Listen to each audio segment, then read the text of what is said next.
저는 책을 읽는 목적이 유일해요. 내 삶의 문제를 해결하려고 책을 읽습니다. 만약 구독자 여러분이 본인 분야에서 본인보다 뛰어난 사람이 있을 거예요. 본인은 못 이룰 것 같잖아요. 그런 자괴감이 자꾸 들고 그러잖아요. 근데 원리는 너무 간단해요. 그 사람은 여러분보다 그것을 더 많이 반복했다는 거, 그거 한 가지밖에 없어요. 그래서 그것만 알면 거기 갈 수 있는 거예요. 그냥.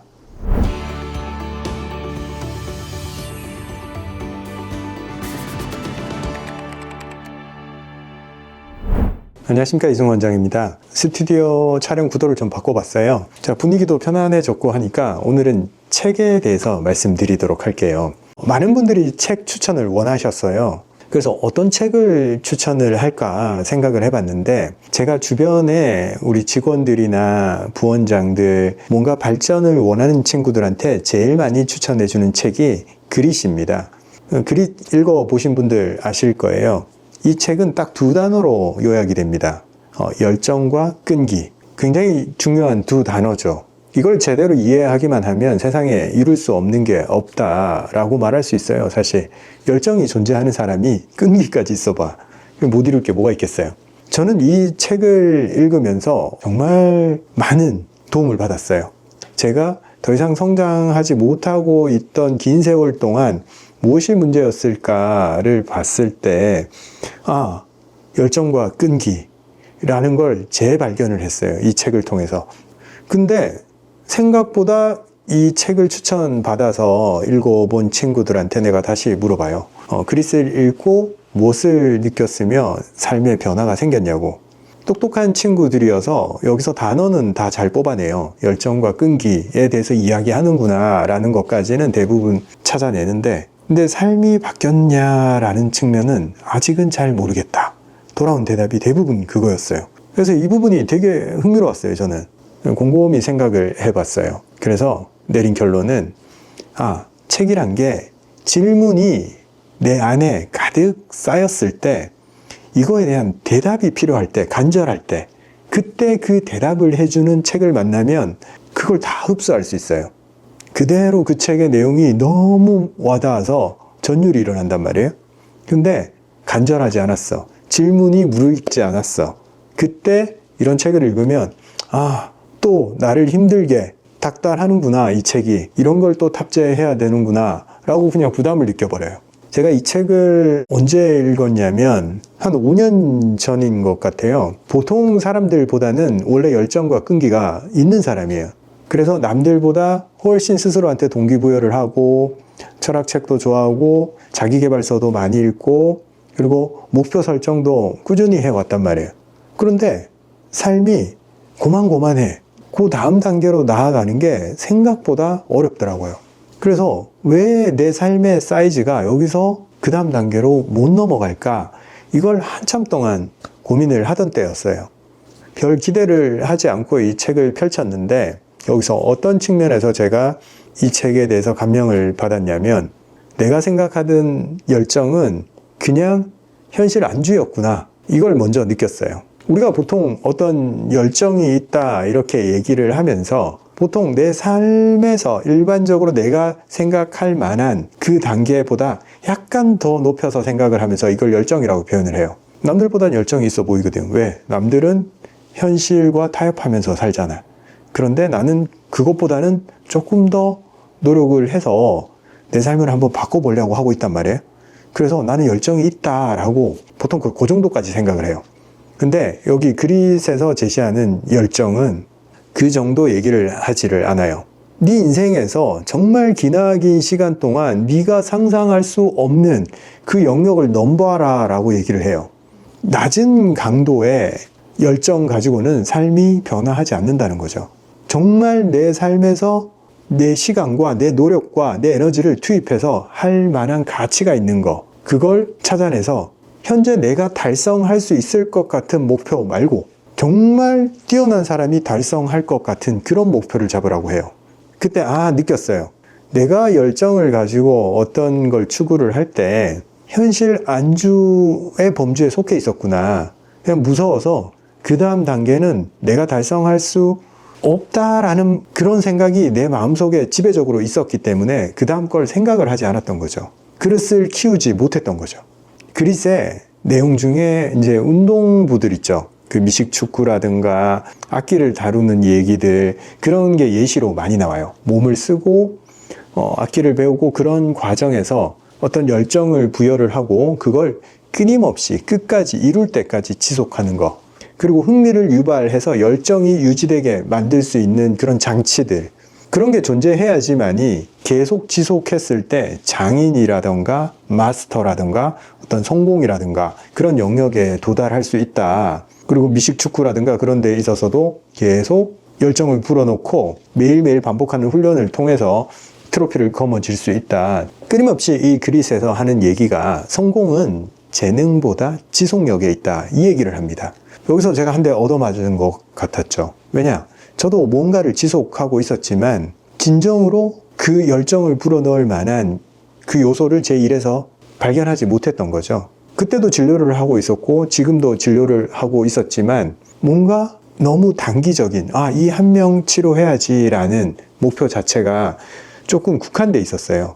자, 이거는 현재 제 상태고, 이 그리스를 읽고 이걸 실제 작동하는지 어딘가에 대입을 해보고 싶은 생각이 들더라고요. 늘 하던 일에 내가 진료라든가 이렇게 늘 하던 진료나 이런 데 대입해 보기에는 좀 뭔가 재미가 없게 느껴졌어요. 왜? 이 루틴에 갇혀 있었기 때문에 그걸 실험해 볼 만한 동기부여가 잘 안 되더라고요. 그래서 카약을 시작을 하면서 이 개념을 한번 집어넣어 봤어요. 내가 과연 어느 정도까지 이 운동에 열정을 불어넣을 수 있는지, 이전에 존재하지 않았지만 내가 열정을 만들어서 의도적으로 이 운동을 엄청 좋아하고 엄청 더 잘하고 싶은 욕구를 생성시켜 보려고 했어요. 둘째, 얼마나 지속해서 내가 어디까지 도달할 수 있는지 실험해 보고 싶었어요. 그래서 카약을 시작하면서 단순히 시작한 게 아니고 내 자신에 대한 실험이었어요. 이 그리스의 개념을 새로 시작하는 이 운동에 도입을 했을 때 과연 진짜 경지까지 올라갈 수 있느냐, 이게 그냥 궁금했어요. 그래서 제가 1년 반 정도 카약을 하면서 아직 뭐 엄청난 경지는 아니지만 제가 매일 이 운동을 반복할 수 있게 되었고, 이 운동을 반복하면서 점점 더 열정이 이 운동에 대해서도 생기지만 다른 일들, 사람들의 문제점들을 해결해 주고 싶은 그런 열정, 이걸로 확산이 돼 버리더라고요. 하나의 문제에 제가 깊이 그리스를 적용을 해 보니까 다른 문제에는 자동으로 번져가더라, 그걸 느꼈어요. 그때 제가 이 그리스를 읽으면서 내 삶이 반복을 하는데 앞으로 나아가지 못하고 그냥 맴돌고 있구나 라고 느끼면서 이걸 어떻게든 그 다음 단계에 올려놔야 되는데 1차적으로 실험했던 게 카약이었고, 그게 뭔지를 모르고 있던 찰나에 이 책을 만난 거예요. 열정을 부여를 하고 없던 열정도 만들어낼 수 있고 의미가 계속 반복함에 의해서 생기고, 그 의미를 어떻게든 처음에는 잘 안 되겠지만 끈기를 가지고 계속 해봐라, 그러면 어딘가에 도달할 거다, 이 메시지를 책이 강력하게 줬어요, 저한테. 그래서 이 실험을 저한테 해볼 수 있었던 거죠. 이 사람이 가능하다는데 내 삶에 직접적으로 한번 실험해봐야지 라고 열정, 끈기, 그 두 단어만 집중을 하면서 계속 열정을 유지시켰고 계속 지속을 한번 시켜봤어요. 그래서 제 삶의 터닝 포인트가 된 책이에요. 열정과 끈기, 이 흔한 단어를 다르게, 완전히 다르게 제가 체화시킬 수 있었어요. 그래서 열정과 끈기라고 했을 때 저는 그 단어가 굉장히 강하게 와닿습니다. 이 두 개면 못 이룰 게 없구나.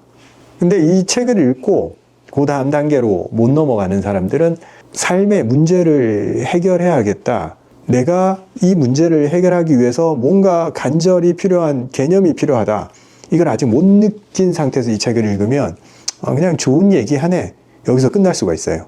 그래서 삶의 어느 부분에 자기가 존재하느냐, 그리고 삶에 대해서 얼마나 문제의식을 가지고 있느냐에 따라서 어떤 책이 필요하냐가 좀 정해져요. 다시 말하면 질문이 간절해야지 답이 보인다, 이거예요. 물론 우리가 책을 많이 읽으면 계속 사고 구조가 바뀌면서 익숙해지고 새로운 어떤 사고의 연습이 될 수 있습니다. 그런데 저 같은 경우에는 책을 좀 다르게 접근을 해요. 문제가 등장을 하면 그 문제를 해결하기 위해서 혹은 그 질문을 해결하기 위해서 동원 가능한 모든 책들을 구입하거나 그리고 여러 사람들, 그 똑똑한 사람들이 얘기하는 그 얘기들을 다 들어봐요. 책 전체를 전 보지 않아요. 내가 원하는 그 질문을 답해주는 그 챕터만 봅니다. 그 챕터를 딱 열어보면 그릿의 저자가 얘기하는 거, 원싱의 저자가 얘기하는 거, 그리고 레버리지라는 책의 저자가 얘기하는 거, 방식이 다 달라요.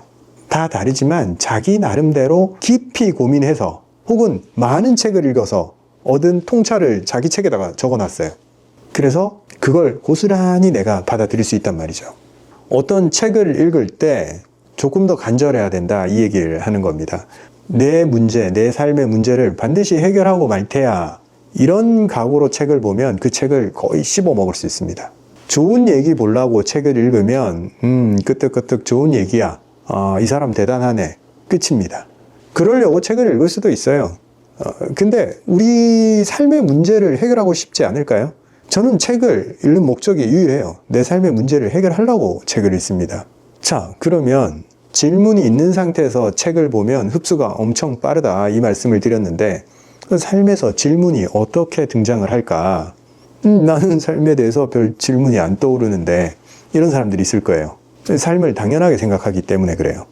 이 삶은 당연한 게 하나도 없어요. 우리가 이런 옷을 입고 어떤 생각을 하고 어떤 행동을 하고 그런 것들이 다 이유가 있어요. 뇌의 작용에 의해서 그런 생각을 하든, 아니면 교육에 의해서 그런 생각을 하든, 아니면 어떤 계기로 그런 생각을 하든, 사고 방식조차 모두 어떤 이유들이 존재하고 그 생각의 방식에 갇혀 있습니다. 그걸 무비판적으로 그냥 그대로 살아가면 질문이 떠오르질 않아요. 당연하게 느껴져요. 내가 대한민국에 태어났고 초, 중, 고, 대학교 나왔고 어디 경기도 용인에 살면 재밌게도 비슷한 생각을 해요. 자기가 살아온 방식, 주변에 만나는 사람들, 사는 지역, 그거에 따라서 꽤나 비슷한 생각을 해요. 여러분들 그런 경험 있잖아요. 다른 지역에 사는 사람들이랑 만났을 때 좀 생각보다 다른 생각을 하고 산다.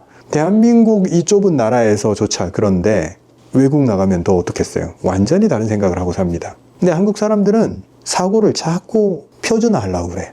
남들이 생각하는 방식으로 생각하는 연습을 자꾸 하는 것 같아요. 그러면 질문이 사라져요. 왜?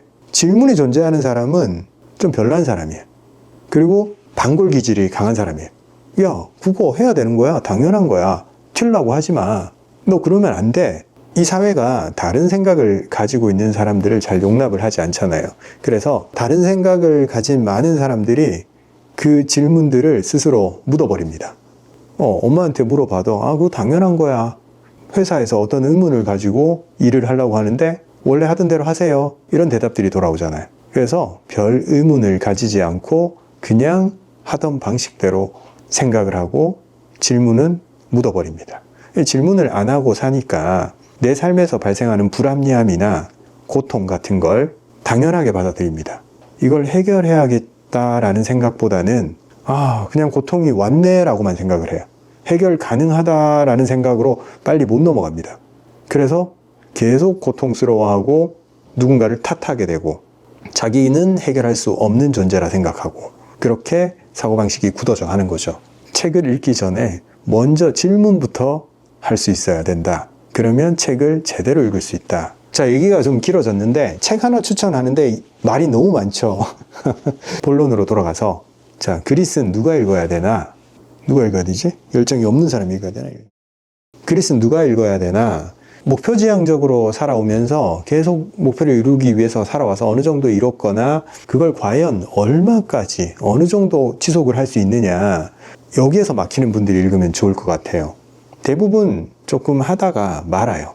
제가 그릿을 읽고 딱 깨달았던 걸 한마디로 표현하면, 누군가가 성공을 했고 전문가가 되어 있고 그 사람처럼 되고 싶거나 그런 영역으로 내가 들어가고 싶잖아요. 그러면 단순해요. 그 사람만큼 반복을 하면 됩니다. 그 사람이 될 때까지. 도대체 언제까지 해야 돼? 라는 말을 할 필요가 없어요. 그게 될 때까지 반복하면 그게 돼요. 이걸 저도 간과를 많이 했던 거예요. 이 정도면 나 꽤 많이 노력을 했는데 왜 변하지 않지? 라고 생각을 하면서 늘 지쳤던 것 같아요.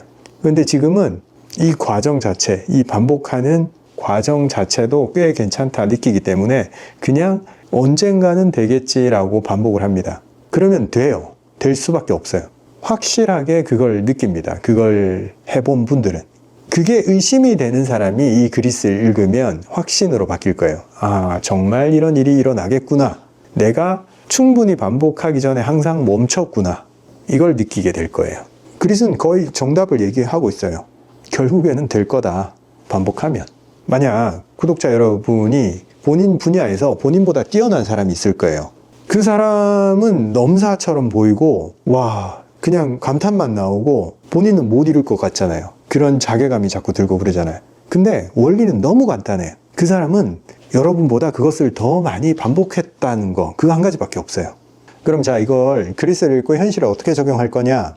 일단 지금 하고 있는 일 이런 것보다는 진짜 본인이 열정이 생길 만한 그걸 하나를 찾아내 보세요.